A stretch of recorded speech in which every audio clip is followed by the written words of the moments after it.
malam untuk Pak Marbun dan teman-teman sekalian. Sekarang saya akan mempresentasikan mengenai tugas geografi membuat video. Jadi sebelumnya saya akan menjelaskan bumi kita ini kan terdiri atas 3 lapisan utama: atmosfer, litosfer, dan hidrosfer. Jadi pada malam hari ini saya akan menjelaskan lebih terperinci mengenai atmosfer itu sendiri.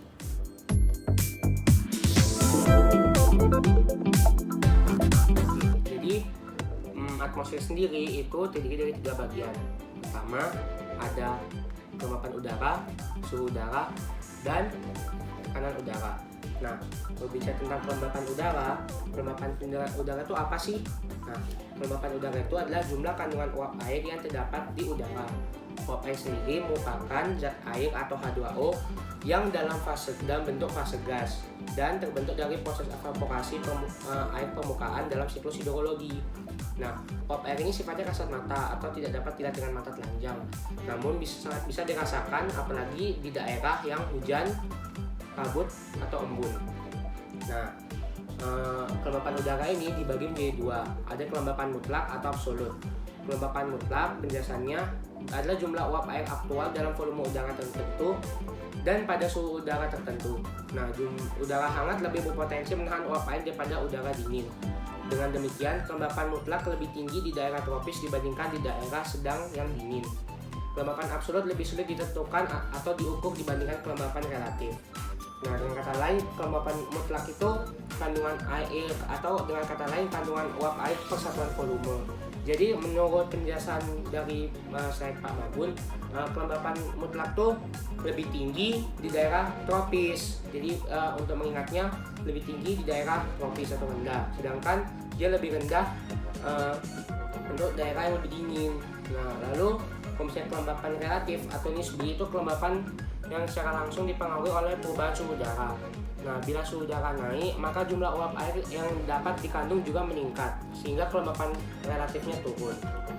Dan sebaliknya, bila suhu udara turun, kelembapan relatifnya itu naik, karena kapasitas udara menyimpan air berkurang. Kelembapan relatif menunjukkan perbandingan jumlah uap air aktual di udara dengan jumlah maksimum uap air yang dapat dikandung udara pada suhu tertentu. Nah, rumus kelembapan relatif. Nah, kelembapan relatif dapat dirumuskan sebagai berikut. Jadi, rumusnya itu adalah begini. Kelembapan relatif itu sama dengan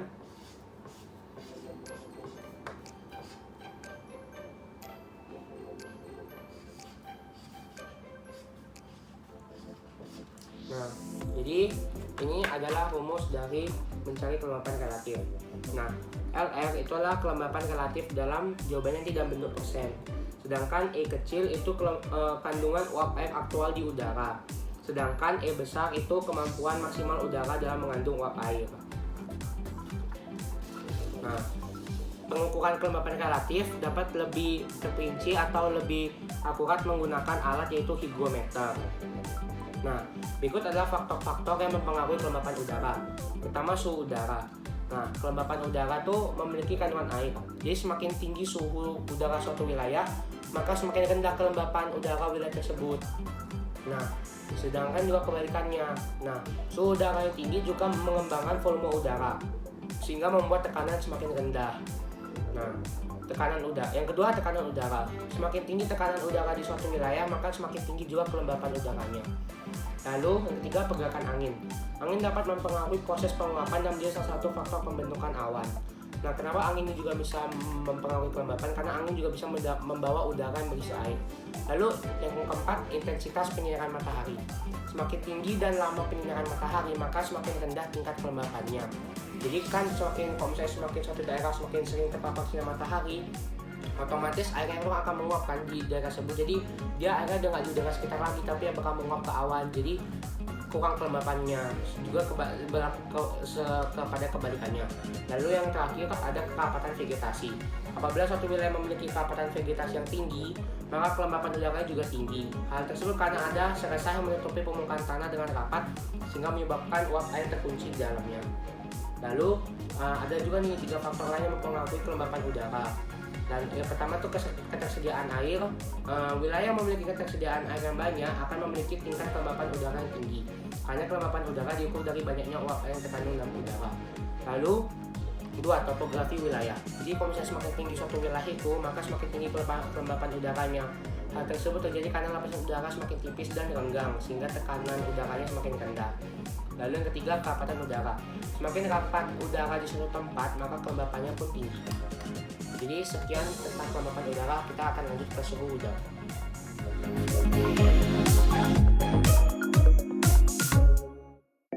Oke, jadi berbicara tentang suhu udara. Sebelumnya, apa sih yang terlintas di pikiran teman-teman kalau berbicara tentang suhu? Pasti sebagian besar bakal menjawab panas atau dingin kan? Nah, aku bakal menjelaskan lebih terperinci mengenai suhu udara. Sebelumnya, aku bakal jelaskan apa itu suhu. Suhu itu adalah suatu besaran yang menunjukkan derajat panas dinginnya suatu benda. Nah, adanya perbedaan tingkatan pemanasan matahari di permukaan bumi itu menyebabkan suatu kawasan memiliki perbedaan suhu dengan kawasan lainnya. Nah, sebagian panas matahari itu ada yang terserap dan ada yang dipantulkan. Aliran sinar matahari tersebut sangat mempengaruhi suhu bumi di kawasan tersebut. Nah, kawasan permukaan yang berada di posisi 0 sampai 23 derajat lintang utara dan lintang selatan akan mengalami pemanasan yang lebih banyak dibandingkan kawasan lainnya, sehingga suhunya tinggi. Kenapa? Karena penyinaran matahari di daerah tersebut itu tegak lurus. Nah, daerah tinggi juga memiliki suhu yang lebih sejuk dibanding daerah dataran rendah. Hal ini karena pemanasan berlangsung melalui gelombang pantulan pemanasan dari permukaan. Seperti yang kita ketahui, dataran tinggi semacam pegunungan biasanya tidak membentang seperti dataran rendah. Karenanya pemantulan pun tidak dapat berlangsung maksimal. Selain itu, kerapatan udara di daerah tinggi itu lebih renggang daripada di dataran rendah, sehingga udara di dataran tinggi itu kurang mampu menyerap panas. Nah, asal suhu udara di bumi. Suhu adalah besaran panas suatu objek. Secara ilmu geografi, suhu udara adalah ukuran panas dinginnya permukaan bumi dan atmosfer bumi. Suhu udara itu dapat dinyatakan dalam Celsius, Fahrenheit, Reaumur, atau Kelvin yang sudah kita pelajari ketika SMP. Nah, berdasarkan hasil diskusi saya dengan Pak Marbun, apa sih alasannya kenapa dibikin ada 4 jenis satuan hitungan suhu ini? Nah, berdasarkan hasil diskusi dapat disimpulkan bahwa penyebab dibikinnya 4 jenis pengukuran suhu ini karena perbedaan kebutuhan negara tuh beda-beda, lalu negara penemunya beda-beda. Habis itu perbedaan fungsinya juga. Contoh Celsius mungkin untuk mengukur yang lebih simpel seperti suhu badan. Sementara mungkin ada antara Fahrenheit, Reaumur, atau Kelvin yang lebih mungkin mengukur suhu planet atau mengukur suhu inti bumi dan sebagainya. Nah, permukaan bumi itu disinari oleh matahari sebagai sumber energi. Pantaran sinar matahari itu akan diradiasikan menuju bumi. Nah, 47% dari sinar matahari itu bakal diserap, sementara 51%-nya itu akan dipantulkan kembali ke angkasa. Nah, 47%-nya itu selain itu energi matahari itu juga diserap awan sebesar 3% dan partikel udara 15%, dan sisanya diserap oleh permukaan bumi. Nah, ini itu ada faktor-faktor yang mempengaruhi tingkat penerimaan panas matahari ke permukaan bumi. Pertama, sudut datang sinar matahari, yaitu sudut yang dibentuk oleh arah datang sinar matahari dengan permukaan bumi. Semakin tegak sudut datang matahari, maka semakin kuat intensitas penyinaran matahari dan semakin tinggi pula suhunya.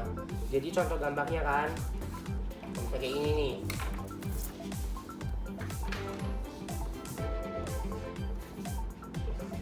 Nah, ini contohnya permukaan bumi.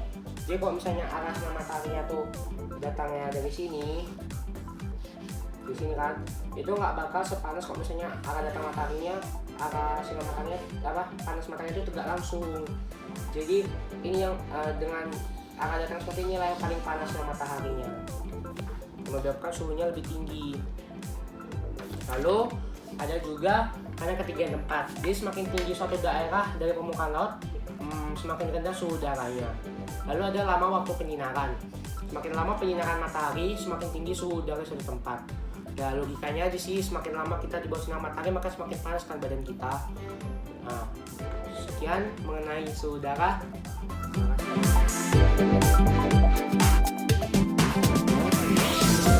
Materi yang terakhir yaitu tekanan udara. Apa sih tekanan udara itu?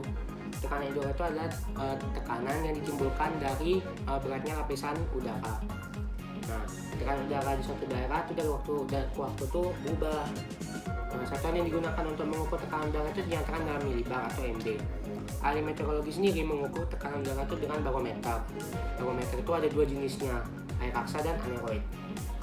Nah, kalau misalnya mengukur tekanan udara itu tekanan udara di bumi itu normalnya setiap kenaikan 100 meter, maka tekanan udara itu akan berkurang 1 cm Hg.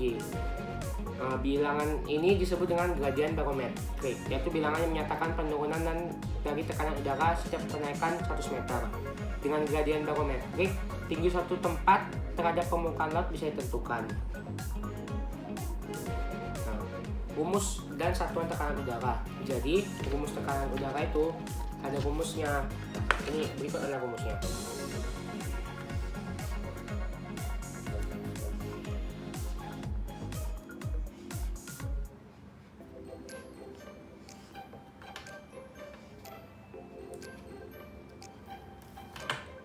Nah, sama keterangannya itu. Nah, H itu adalah ketinggian suatu tempat yang dinyatakan dalam meter. Sementara X itu tekanan di tempat tersebut yang disebutkan dalam milimeter Hg. Jadi ini rumusnya ya. Oke, lanjut. Nah, A ukurnya itu ada barometer air raksa. Nah, ini tuh merupakan hasil percobaan dari Torricelli pada tahun 1643. Tekanan udara pada barometer raksa dibaca dalam cm raksa atau cmHg, yaitu ukuran sesungguhnya tinggi raksa dalam tabung kaca. Pada skala ini, standar tekanan udara pada permukaan laut ada 76 cm. Sementara kalau aneroid itu disebut barometer kering karena tidak menggunakan bahan cair. Barometer aneroid dapat berfungsi sebagai alat untuk mengukur ketinggian dari permukaan laut yang dinamakan altimeter. Altimeter pada umumnya terdapat pada pesawat terbang yang digunakan untuk mengetahui posisi di atas permukaan laut. Nah, ini nih faktor-faktor yang mempengaruhi tekanan udara. Pertama, ada tinggi rendahnya tempat. Semakin tinggi suatu tempat, maka lapisan udara itu semakin tipis kan. Akibatnya tekanan udara itu semakin rendah. Tekanan udara di suatu tempat pada umumnya dipengaruhi oleh penyinaran matahari. Daerah yang terdapat mendapat sinar matahari mempunyai tekanan udara lebih rendah, dan daerah yang mendapat sinar matahari dikit mempunyai tekanan udara lebih tinggi. Sedangkan faktor yang kedua itu temperatur.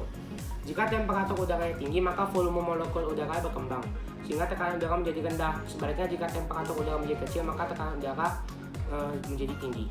Nah, aplikasi tekanan udara ini dalam kehidupan sehari-hari itu contohnya ada pesawat terbang, balon udara, dan juga parasailing. Nah, ini juga menjadi perdebatan nih. Kan dibilang kok misalnya semakin tinggi suatu daerah, maka tekanannya semakin rendah. Sedangkan kalau misalnya tekanannya rendah, katanya suhunya tinggi. Tapi kenapa ya di gunung itu suhunya dingin?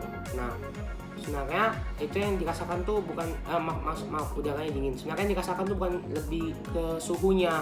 Karena apa? Udara itu bergerak dari tekanan yang rendah, tekanan tinggi ke rendah. Jadi kalau misalnya di gunung, walaupun dia daerahnya harusnya panas kan, harusnya panas, suhunya tinggi, tapi karena angin yang bergerak itu ke arah gunung, jadi dari bawah kan angin itu bergerak ke arah gunung, itu yang menyebabkan kita merasakan suhunya dingin. Sekian presentasi saya pada malam hari ini. Horas.